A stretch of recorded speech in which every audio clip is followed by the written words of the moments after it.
Que la bénédiction de Dieu le Père, de Dieu le Fils et de Dieu le Saint-Esprit soit avec vous et toute votre famille.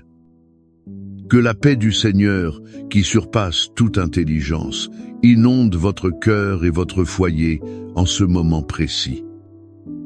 Je vous invite à ouvrir votre esprit pour recevoir une onction de paix, de force et d'espérance.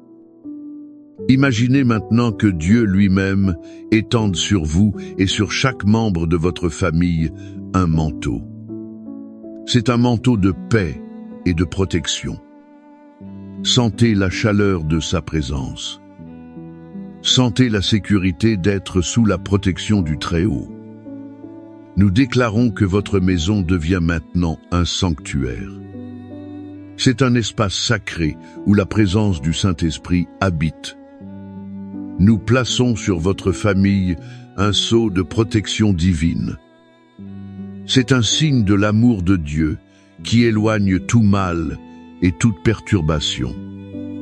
Que chaque parole libérée ici trouve un écho dans votre cœur. Qu'elle manifeste sa puissance dans votre vie.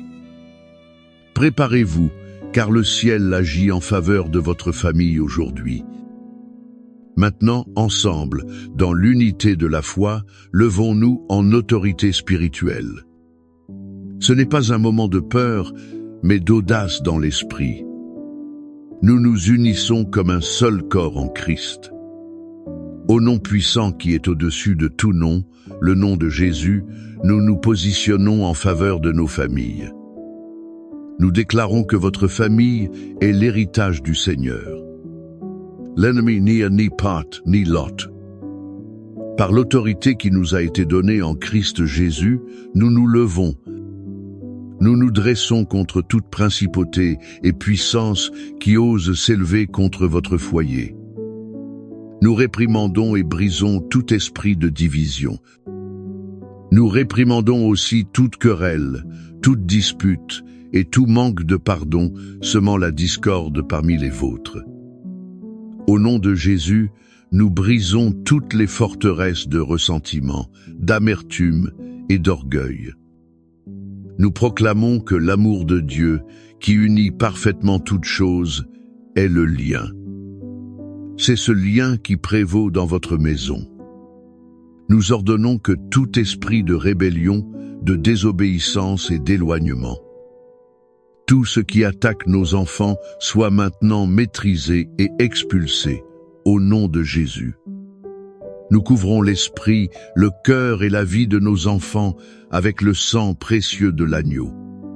Nous déclarons qu'ils sont créés pour la gloire de Dieu. Leurs chemins sont guidés par le Seigneur. Nous annulons toute parole de malédiction, toute plaie familiale. Nous annulons aussi tout héritage d'échec, de dépendance ou de maladie agissant dans votre lignée. Par la puissance du sang de Jésus, nous déclarons votre famille libre. Elle est libre de vivre la plénitude du dessein de Dieu. La victoire du Christ sur la croix est la victoire de votre famille. C'est sa victoire aujourd'hui et pour toujours. Maintenant, respirez profondément. Calmez votre cœur. Permettez que la parole de Dieu parle au plus profond de votre âme. Quittons le champ de bataille de la prière. Entrons dans le refuge de la méditation. Je veux vous emmener à l'une des histoires les plus touchantes de toute la Bible. C'est une peinture vivante du cœur de Dieu en tant que Père. C'est l'histoire que nous trouvons en Luc, chapitre 15. Elle est connue comme la parabole du Fils prodigue. Je préfère l'appeler la parabole du Père miséricordieux. Il y avait un père qui avait 2 fils. Le plus jeune, dans un acte d'arrogance et d'immaturité, s'approcha de son père et dit « Père, donne-moi la part des biens qui me revient. » Imaginez la douleur dans le cœur de ce père. Le fils ne demandait pas seulement de l'argent. Il disait, en substance, « Père, pour moi, tu es déjà mort. » Je veux ce qui m'appartient de droit pour vivre ma vie loin de toi. Le père, dans un acte d'amour douloureux, respecta sa décision. Il divisa les biens. Le fils rassembla tout et partit pour un pays lointain. Là-bas, loin des yeux et des valeurs de son père, il gaspilla tout ce qu'il possédait. Il vécut de manière imprudente et dissolue. Quand l'argent fut épuisé, une grande famine survint dans ce pays. Il commença à manquer de tout. Jusqu'où ce jeune homme était-il tombé? Il alla travailler à garder les porcs. La faim était si grande qu'il souhaitait manger la nourriture des porcs. Mais personne ne lui donnait rien. Ce fut au fond du gouffre, dans l'endroit le plus sale et humiliant, qu'il revint à lui. Il se souvint de la maison de son père. Il se rappela que même les serviteurs de son père avaient du pain en abondance. Pendant ce temps, lui mourait de faim. Alors, il prit la décision qui allait tout changer. Je me lèverai et j'irai vers mon père. Sur le chemin du retour, alors qu'il était encore loin, son père le vit. La Bible dit que le père, ému d'une profonde compassion, courut. Il se jeta à son cou et l'embrassa. Le fils commença son discours de repentance préparé. Mais le père l'interrompit. Il ne voulait pas d'excuses. Il voulait son fils. Il appela les serviteurs et ordonna: apportez vite la plus belle robe et revêtez-le. Mettez un anneau à sa main et des sandales à ses pieds. Amenez le veau gras et tuez-le. Mangeons et réjouissons-nous.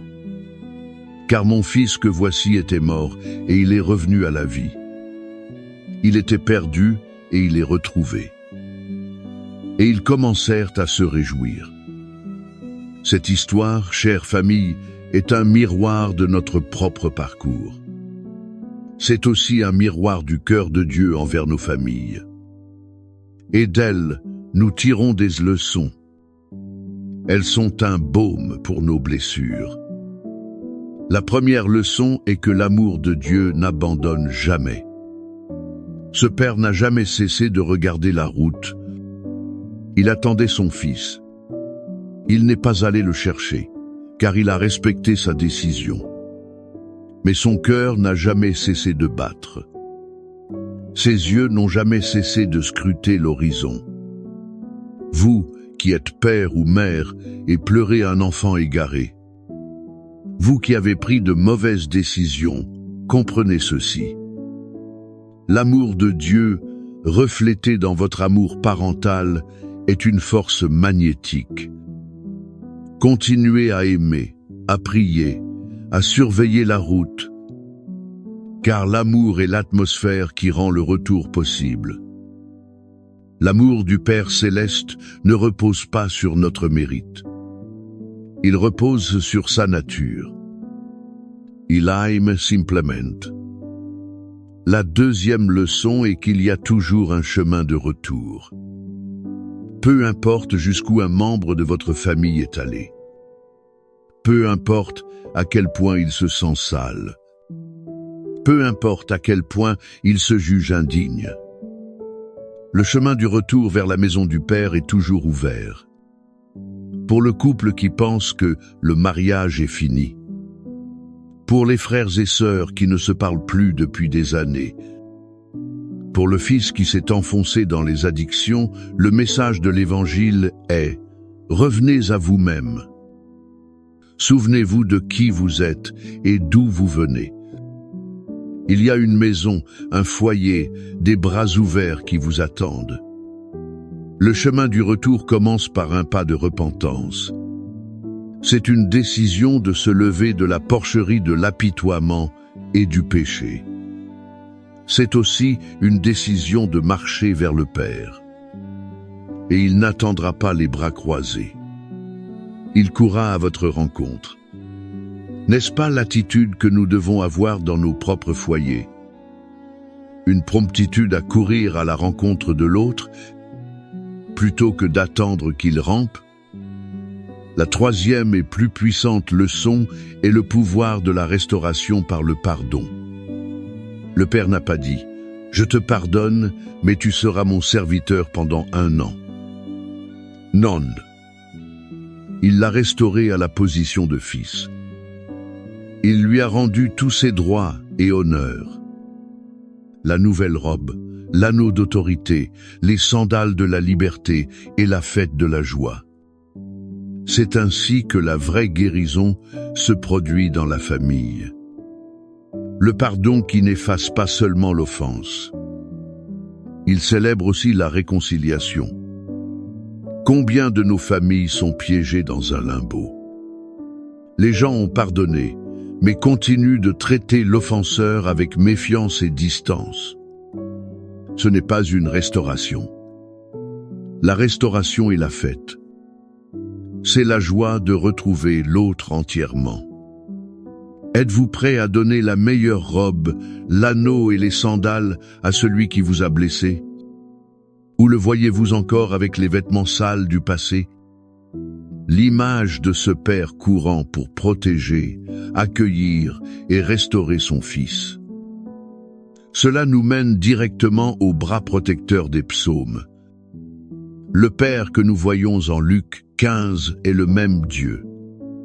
C'est lui qui a inspiré le psaume 91. Ce psaume est la promesse chantée de la protection. C'est ce que ce Père céleste offre à tous ses enfants qui choisissent de demeurer en lui. Et le psaume 23 est la certitude que ce même Père est notre bon berger. Il ne nous protège pas seulement, mais il nous nourrit. Il nous guide et nous console tout au long de notre parcours familial. Maintenant, je veux vous inviter, où que vous soyez, à fermer les yeux. Si vous ne pouvez pas, concentrez simplement votre cœur. Laissez le monde extérieur disparaître pendant quelques instants. Respirez la présence de Dieu. Recevons le psaume 91 non comme une simple poésie, mais comme un décret divin, une déclaration de foi sur votre vie et votre maison. Recevez simplement ces paroles. Celui qui habite sous l'abri du Très-Haut. Il demeure à l'ombre du Tout-Puissant. Je dirai du Seigneur, il est mon Dieu, mon refuge, ma forteresse. C'est en lui que je me confie, car il te délivrera du filet de l'oiseleur. Il te délivrera de la peste pernicieuse. Il te couvrira de ses plumes. Sous ses ailes tu trouveras un refuge. Sa vérité est ton bouclier et ta cuirasse. Tu ne craindras ni les terreurs de la nuit, ni la flèche qui vole de jour, ni la peste qui marche dans les ténèbres, ni la contagion qui frappe en plein midi. 1000 tomberont à ton côté et 10 000 à ta droite.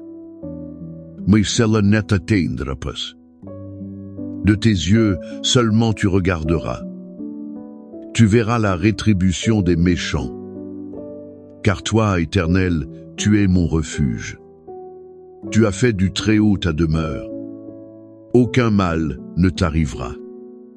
Aucune plaie n'approchera de ta tente. Car il ordonnera à ses anges à ton sujet. Ils te garderont dans toutes tes voies. Ils te porteront sur leurs mains. Ainsi, ton pied ne heurtera pas de pierre. Tu marcheras sur le lion et sur l'aspic. Tu fouleras le lionceau et le serpent. Puisqu'il m'aime, je le délivrerai. Je le mettrai en lieu sûr, car il connaît mon nom. Il m'invoquera, et je lui répondrai. Je serai avec lui dans la détresse. Je le délivrerai et je le glorifierai. Je le rassasierai de longs jours. Et je lui montrerai mon salut. Ô Père bien-aimé, Père miséricordieux, Basés sur ta parole vivante et puissante, nous nous approchons de ton trône de grâce. Nous nous basons aussi sur ton cœur d'amour révélé dans l'histoire de ton Fils et sur les promesses de ton psaume. Nous plaçons maintenant chaque famille qui écoute cette prière entre tes mains. Père, nous clamons pour ces fils et filles prodigues, où qu'ils soient, dans la porcherie de la dépendance, de la rébellion ou du désespoir. Nous prions pour qu'ils reviennent à eux-mêmes dès maintenant. Envoie ton Saint-Esprit pour les convaincre de ton amour. Crée en eux un désir insupportable de ta maison. Et pour les pères et mères qui attendent, donne-leur ta patience.